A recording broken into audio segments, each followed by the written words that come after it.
I used to babysit a lot of kids, and like what lands with the kids, like joke wise, and it's kind of will land with everyone, you know. It's like kind of like a lot of poop and pee jokes and stuff, and like I think it's just because it's like that's some of the early stuff that you can understand as a kid. Yeah. Like, oh, I eat the food and then I poop it out, and then it's funny, and it's like it's kind of like dying too. Yeah. Like you're young and then you die, and then kids can understand a lot of stuff really simply, and so. The music's for the kids. Yeah, I kind of want. It's really kind of I want it to be for the kids, you know. I feel like you're a silly guy. Yeah, it's kid silly. So you get your like character out in it. Yeah. I don't even know. Yeah.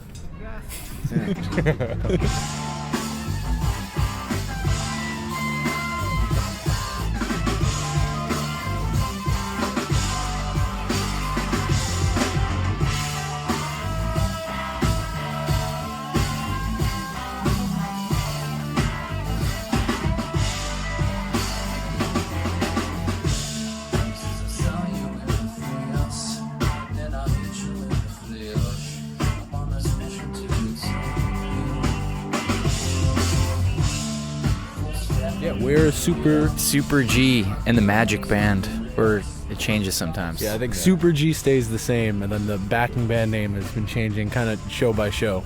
It's like the Electric Band, the cult classic, the Death Star Band. Death Star Band. The next record is called the Death Star. I kind of just do it in my room, like everything, literally in my room with the drums and everything. And it sounds, I'm still working on the sound of it all. Trying to harness that like DIY, but still kind of professional, but has character sound. Yeah.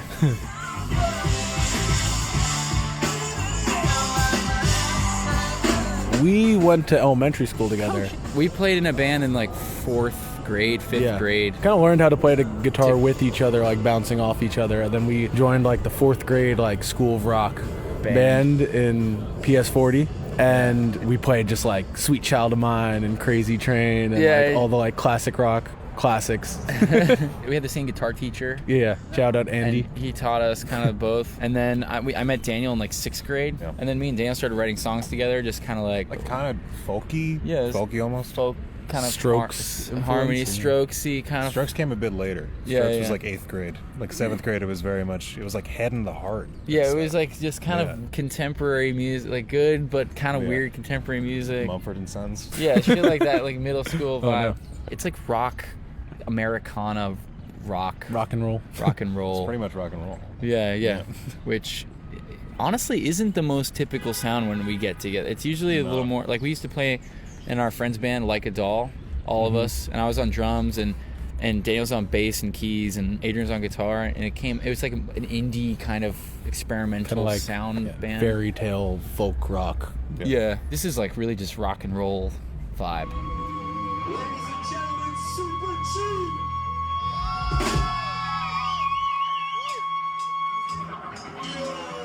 Give it up.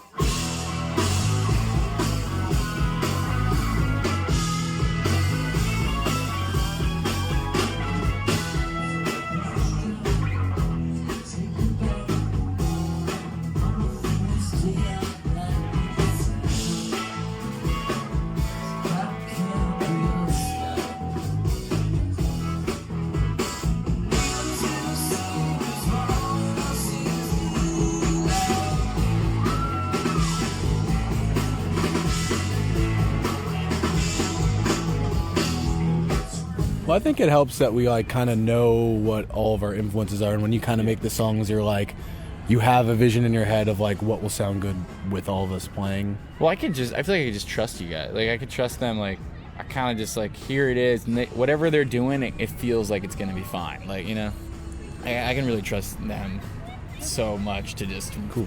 You guys got it. Like, you know, like they're reading like 5 steps ahead because they know what the vibe is for years now. So. We have a similar like palette of influences. Harry, yeah. Great. He's not here right now, but yeah, I met him No. in college. Yeah, I met him much later. And we had a band in college too. We play a lot in other bands as well. It's kind of just like different iterations of the same people in different projects, playing different things. I write it all. It should be. I like it being kind of silly. But I was a little nervous last night. Like I wasn't as silly. I feel like usually it gets a little sillier Yeah. It can get a little sillier. Some shows are sillier than others. The next record is gonna be kind of like about like death and stuff, so it's like Not so silly. but it's gonna be silly. It's gonna be kind of silly. So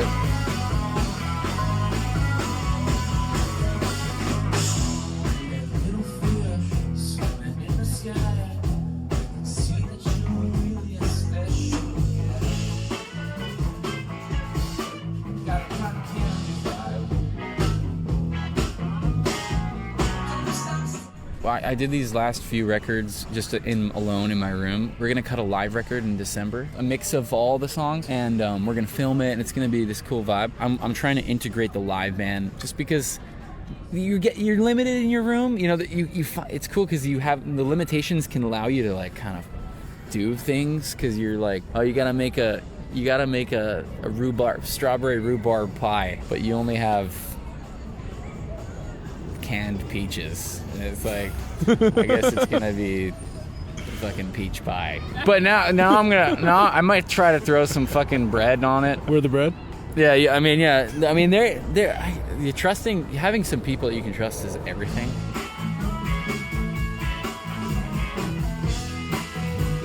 These are two of the most amazing songwriters like I've ever met as well. like Daniel's a fantastic songwriter, an amazing vocalist. Yeah. And Adrian writes songs he keeps them super secret. Like, he's like the George Harrison of the group. You know, he kind of keeps them under wraps, but then they come out. I think the thing that's fun about this is a lot of it's like, yeah, we got to play like whatever kind of parts we have, but it's kind of about channeling like an energy, and it's about getting the energy. And I think because of our connection with each other, it's easy to like bounce off of each other and like just have a lot of fun. Yeah, at least for me, like the rock and roll is only a kind of recent discovery. So I was like a choir boy, but yeah, to playing the bass has been an interesting journey. Maybe we'll get into like funk and disco next. Yeah, I kind of want to turn it like into like a one of those evil soul bands, like a dark soul, like soul music, but it's kind of like darker.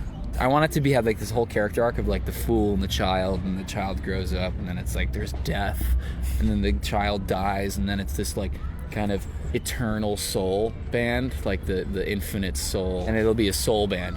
But there's still like there's still like records to be, and then it'll be super psychedelic too. It'll be like a psychedelic soul thing. But there's like a couple of harder like death kind of.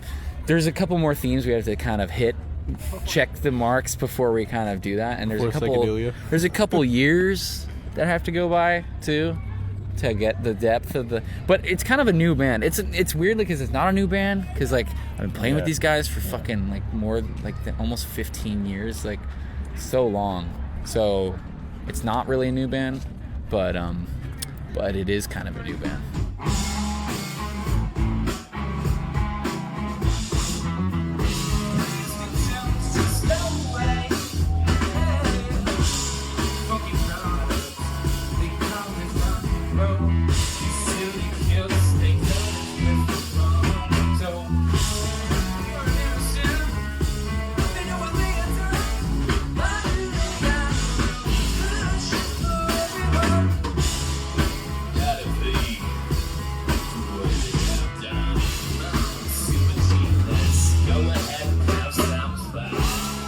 It is weird because it's like there is an element of playing ball, like in the music industry in the city, when you're trying to get gigs, you're trying to record. It's like number one is like having fun, expressing yourself. But there is a little element of like, okay, you gotta be real. There has to be a standard of quality, which is kind of new for me. I kind of didn't give a fuck about anything. I was like, fuck it. But I do want to see this thing. People, I want to connect with people. I don't want to just like fuck you. I don't give a shit about what you think. Like I do care what people think. I really want people to love this music. So I'm looking to find the balance that's like it's popular music, but it's also an honest expression of who we are. I love the avant-garde. I want that. It's hard. You gotta walk a fine fucking line, and it's like holy shit. People like there's tough critics out here, but See, I love these boys because I feel like there's a level of trust, and I want to speak for you guys. I mean, I want to hit the road with you guys. I want to. I love you guys. I want to hit the road. If I can make that happen, will you marry me? Not marriage, but I don't know. Hit the road. Will you marry me? We do. Okay.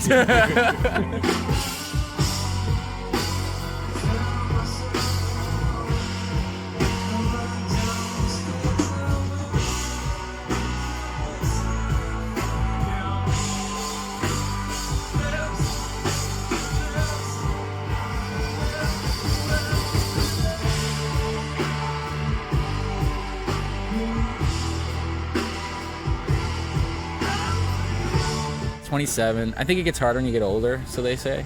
Can't really like sleep in a pile of dirt anymore. Remember the first tours we did? I think I slept on a pizza box with the damn half of the pizza still in it, which honestly made it a little like kind of softer, which is I was thankful for. We went to a really sad strip club in Alabama the other day, and it was like kind of funny. I'd never been to a strip club before, and Alabama's great. Like I don't, you live in New York. It's like there's like this whole thing. It's like New York, and then like everywhere else. But then it's like you go other places, and it's like it's all the same shit. Like we're all the same vibe. I love this country. This is like this country's beautiful, and like we have our issues.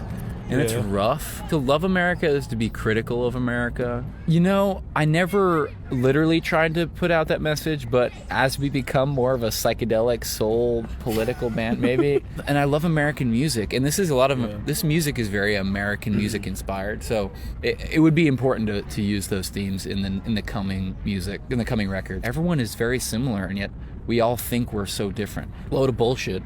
It's all the same vibe.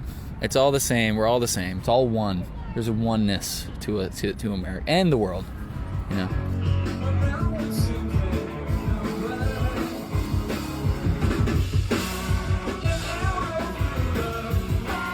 And there's a highly anticipated record of his coming out, which everyone in the world should know about. And you better get cracking on that. Yeah, I gotta finish it. I have a band called Dangle, which is mainly me. Adrian's in it too, and two of our other friends. Kind of folky, choir influenced. Harmonies. A lot of harmonies. A little melancholic. Yeah. Yeah.